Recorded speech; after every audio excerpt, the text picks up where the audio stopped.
Cheryl Bradshaw was aspiring to start her acting career in Los Angeles, California. She decided to start this journey and appeared on the 1978 The Dating Game show, where she blindly interviewed 3 potential bachelors, and whoever the winner was, she would be taken out on a special date. As the game progressed, the winning bachelor was 35-year-old Rodney A Case. Please listen to this clip. He's a skydiver, so he's got a lot of nerve. He's into motorcycling. He's also fine. Photographer. Say hello to Rodney Alcala. Rodney, come on and say hello.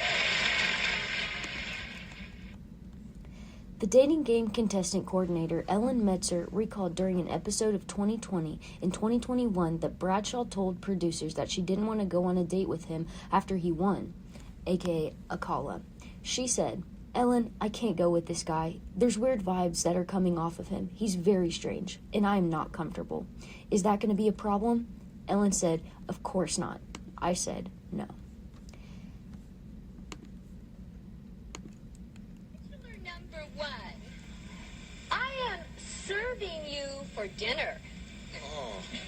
What are you called, and what do you look like? I'm called the banana, and I look really good.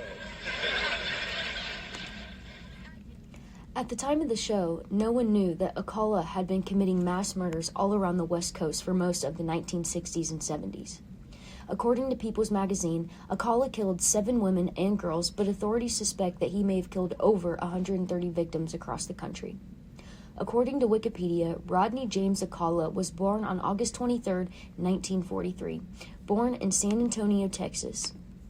Akala had a fairly normal childhood other than his father abandoning him and his family in 1951. His mother moved him and his 3 other siblings to LA in 1954, wanting to start over. Akala was an academically gifted student and did well in school. He also took on many leadership roles in school clubs.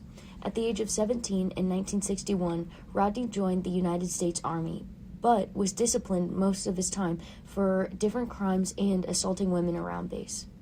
After a nervous breakdown episode, Akala was sent back to California to live with his mother in 1964 and was honorably discharged because of a medical disability. Only 4 years later, in 1968, Akala began his murders.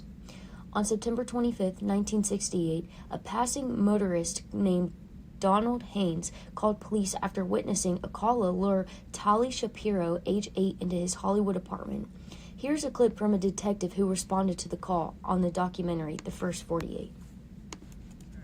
My patrol That's had when just he realized started that our we had shift. plenty of time, and he was going to And swing I by was and show driving me. down Sunset Boulevard, and I had received a call, a beige color car with no license plates, following this little girl. In Los Angeles in 1968, 8-year-old Tali Shapiro was walking. Shapiro was walking home from school when Akala pulled up beside her and asked if she wanted a ride. At first, she declined, and after Akala said he knew her parents, she quickly got into the car. Akala then took her back to his apartment. When the police arrived, Shapiro was found alive, thankfully, but she was left in poor conditions after being assaulted and beaten.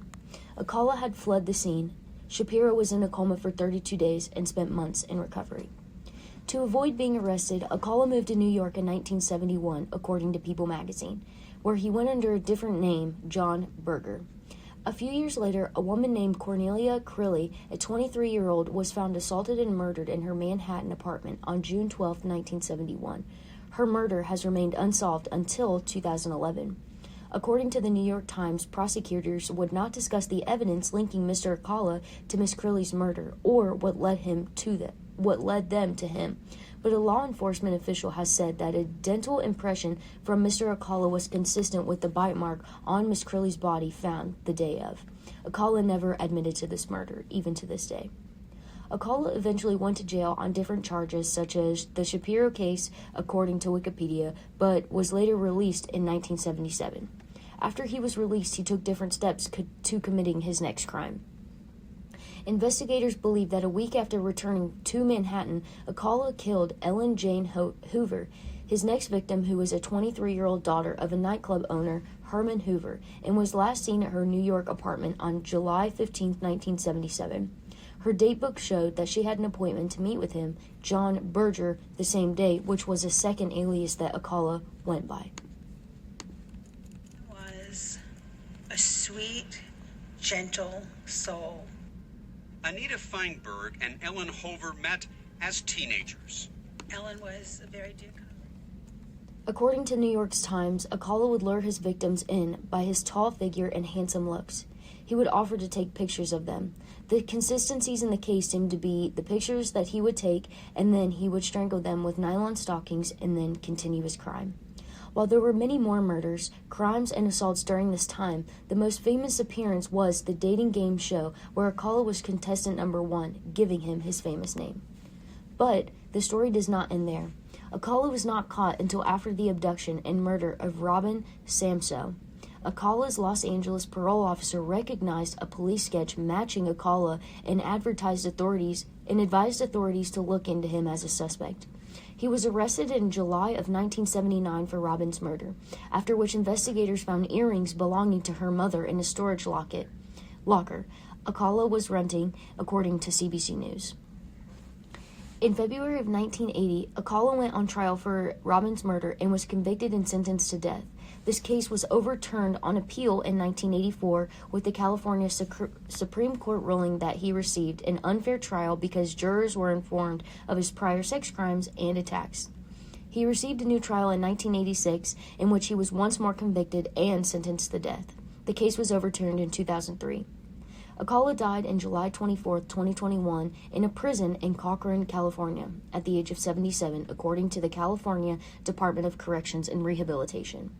According to Netflix's new Woman of the Hour, End, the titles show that the real Cheryl Bradshaw left California to live a private life and raise a family. Georgia Wixton, Charlotte Lamb, Jill Partu, Robin Samso, Jill Barcombe, Tali Shapiro, Cornel Crilly, Ellen Hoover, Monique Hoyt say their name. Akala may have taken their life, but he will never be able to take their voice out of today's society.